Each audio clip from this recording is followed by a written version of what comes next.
This is Dot Sims. She's been on the road for a year, travelling across Kentucky. Morbid curiosity has drawn her to Knox County, apparently where the outbreak began a year ago.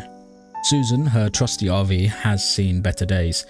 The insides are a bit ruined in terms of the engine, and there is grass everywhere where she's been sleeping. She has been living in total squalor, but it's time to turn her life around. Well, turn her life in a direction. Join me on this short, sharp, brutal, wet and gross adventure across about 1 single mile of Knox County. I haven't done this before, and it is hell. First zombie appears to be a little bit stuck. She has lingered too long, and here is our home. It's looking a little bit rough in here, so let's get rid of some of these overgrown plants. Dot, you really not living a sanitary existence. TV in here too. That was filthy in here, Dot. What kind of life do you lead? Let's get our forage on immediately. Start looking for some goodies. Ah, our first bug. The first thing Dot does on this epic Nomad adventure is go outside and instantly pick up a cockroach. I'm more surprised that she doesn't just put it straight into her mouth, the little weirdo. Instead, she checks out a nearby taxi and starts a bit of RV organising. Dot mumbles under her breath, "I'd like to tidy up and disappear." Sorry, Dot. You can't go anywhere yet. There are about 60 cars to loot. Get to it. And we'll put the screwdriver in here. Susan, the RV, is a little worse for wear.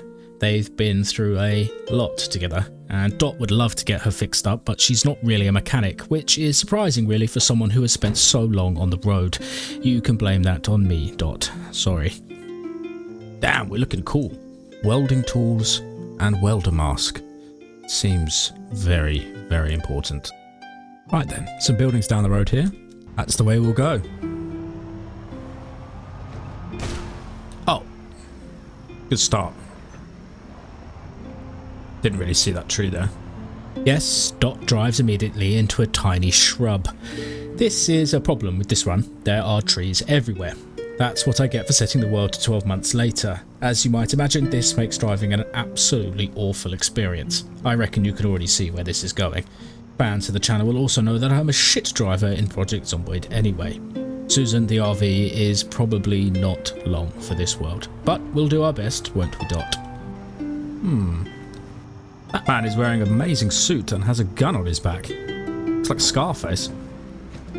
As well as driving into multiple trees, Dot begins running over all the zombies with Susan. I tried to tell her this was a bad idea, but she didn't listen. Dot pulls up to the first small country house and finds a little party outside, including beers and, more importantly for chronic cougher Dot Sims, 2 crusty little cigarettes. A rare thing in this world. She is very, very happy to see them. I see you. Coming up those stairs. A successful day looting. Dot rewards herself with some soup, a beer and a cigarette. Pure bliss. For now. The next morning is foggy, warm and wet, like a fat hug from a slug. Parasites crawl from the dark. God, that's satisfying. More monsters surge from the white cliffs. Dot is patient with her spear, mankind's greatest weapon.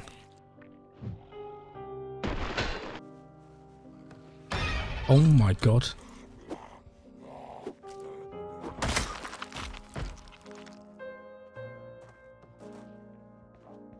Oh my god, what is this guy? The denizens of the apocalypse are a weird bunch, thinks Dot. This guy had apparently decided the best way to stop getting bitten was to cover himself in spikes. Nice job, guy. It really worked well. Someone doing some martial arts out here in the wilderness. Oh, it's her intestines hanging out, I think, is what that is. Sorry. Dot has spent much of her time in the apocalypse watching and learning from the zombies. She has learned more from the zombies about humans than she ever did when they were alive. Their wants, their dreams, their smells. She likes to put her things in neat places. She has a new lease on life. Tools here, food there, organised chaos. Okay. Another set of farmhouses down the road. Keep it moving. Dot spends the rest of the day looting the long snail trail of cars along the highway, picking up bits and pieces. careful, Mum. Dad's still wandering around here. Then she reads about mechanics. It's a little bit late for that, isn't it, Dot? She's a bit of a slow reader, but... On the next morning, she heads out in Susan. The road is cluttered with cars and trees. Dot tries not to crash. She really tries not to crash. Oh, little tree. Careful there. It's going to take me a long time to get anywhere. Oops. Cut myself smashing that window. Right, let's try and get to those houses, because we need something to eat. Dot is running low on food and water, and it is currently taking her about an entire day to travel 50 meters down the road. She powers on towards the next houses, the promise of a tasty meal pulling her forwards. And these tiny trees. Well, I had a few zombies here. Let's use the RV. Once again, Susan uses Dot to thin out the crowd of zombies, unaware that every crushed skull and tangled intestine is slowly ruining her mighty steed. Eventually, she hops out and creates a zombie slicing conga line with her makeshift spear. Spears truly are unparalleled. Okay. Gonna need a cigarette after that. Was a little bit intense.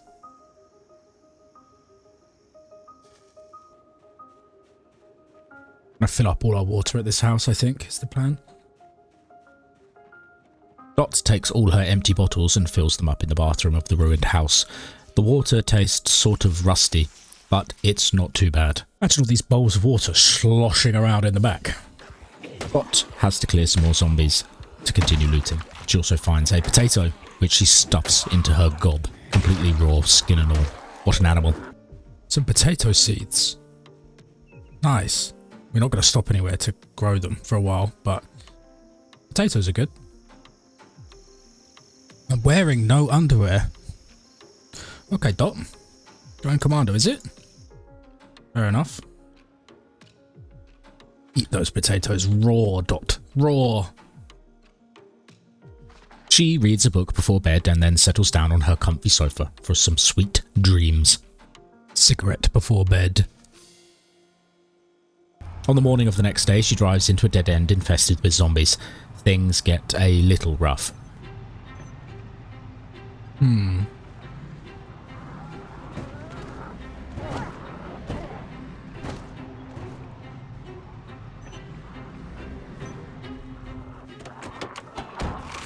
No!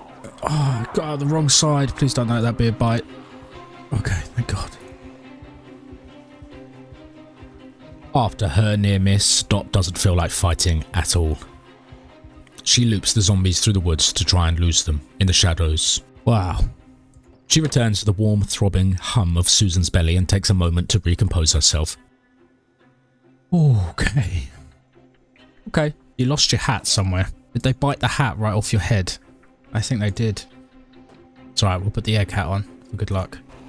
There are more zombies here than Dot would have imagined. These folks who had tried to escape Knox County all that time ago, turning into devils in their cars, turned wild by the infection, stumbled out of smashed windows and battered doors, now to roam the overground farmlands for eternity, or at least until they meet the blunt end of Dot's crowbar. Okay, keep it calm, Dot. Have a cigarette, then we're going to go loot that house for some lunch, okay? Okay. Ah, this guy appears to have drunk bleach and died. Good idea, bud. Wasn't worth it in the end. Dot forages for any scrap she can find on the road, as the lunch options at the ruined farmhouse restaurant on the highway full of walking dead were, understandably, pretty awful. I'm not going to eat these mushrooms, I don't think. I am, however, going to eat these peas. Severely depressed. Well, good job we grabbed all these comic books, hey? Lose yourself for a moment, Dot, in another world. Smoke a cigarette, read a comic book, drink a beer. Everything you could ever need to make yourself feel better. Will this delicious pea soup cheer you up, Dot? I hope it does. Okay. I've had a long day. Let's go to sleep. On the morning of the next day, the trees and the bushes grow thicker, and so do the waves of the undead. Driving Susan through the tangled highway is a nightmare. The RV gets stuck multiple times. The vines and the trees feel like claws slowly wrapping themselves around Dot's throat. Nicely does it.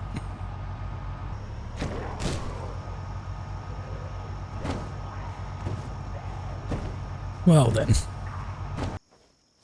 Smoke a cigarette. Think about this for a second, Dot. Why have people parked sideways on the highway? Are they trying to create a barrier of some kind, perhaps? She does eventually manage to free Susan from one tangle, but then promptly drives into a small tree. Uh-oh, things are not looking good, Dot. The engine sputters, then dies. Susan is destroyed. World's worst nomad. Feeling dejected, her friend, her companion now destroyed on the ruined highway, Dot slowly makes her way up the road and across the fields, scavenging for crumbs of food in the dust and bashing zombies as she goes. Eat some radish. Huff down some antidepressants. She loots, she forages, she suffers. Dot walks the long walk back to Susan to feel her warmth one more time. Dot whips together a delectable rice and spaghetti bolognese, a family favourite, a bit like her mother's hot dogs and Brussels sprouts. Rice and spaghetti bolognese. Delicious. On the next foggy morning, she heads out down the road once more. But today, Lady Zomboid smiles upon her, and she finds a working truck in excellent condition.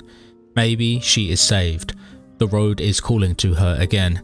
In theory, the truck will be easier to navigate through the trees. Right, we found another car. Has petrol. It's in excellent condition. Wow. She finds a trailer.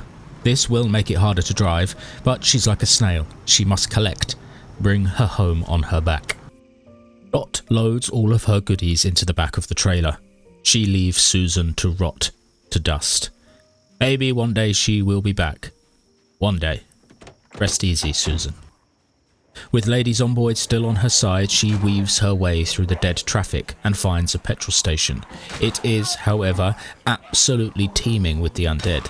She ducks and weaves, hops over fences, stabs here and there, but the horde never seems to disappear. Eventually, she does buy enough time to loot the petrol station, which has a bounty of fizzy sweets and meat sticks. Dehydrated meat stick. There is also an auto shop, but unfortunately for Dot and for Susan, the place is empty. Sounds like a lot of zombies over there. Stay calm, Dot, stay calm. Some other scavenger must have come through here. Some other road-bound thrill seeker. A survivor. The horde grows. She loots some more buildings and returns to her truck, but she is quickly surrounded.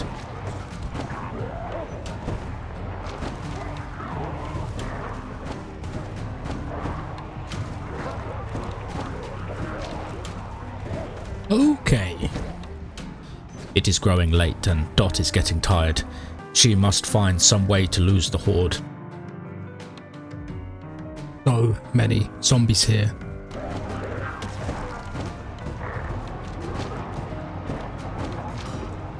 Exhausted and covered in guts, Dot once more retreats to Susan. Hello, old girl, I'm back again. There is something truly comforting about the hum of the eternal fridge, the slight smell of damp grass, the comfy sofa with an imprint of her body. Maybe she should stay here forever, rot away in the RV on the dead highway. But it is the human condition to keep moving, striving, learning. On the next morning, Dot heads out once more down the ruined road. But Dot repeats her past mistakes. She tries to lose the zombies in the trees, but they keep coming. Why are there so many zombies in the trees? The truck is no match for the hordes. Tires come off.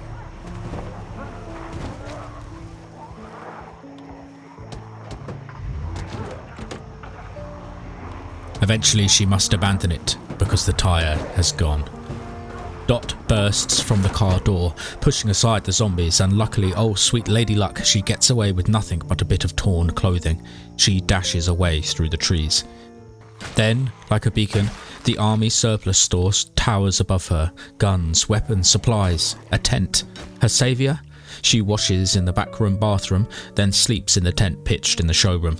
It is cold and she can hear the murmuring zombies outside. Dot, dot, dot, they seem to whisper, or is it just the wind? Outfitted with new army gear, Dot certainly looks the part, but she is stranded in reality, resigned to scrabbling through the dirt for little nibbles. She makes her way down the highway once more. It begins to rain and she pauses in the warmth of a car to smoke a cigarette. Things are not looking good for old Dot. She finds respite in the hull of a ruined building. She steps outside once more and then...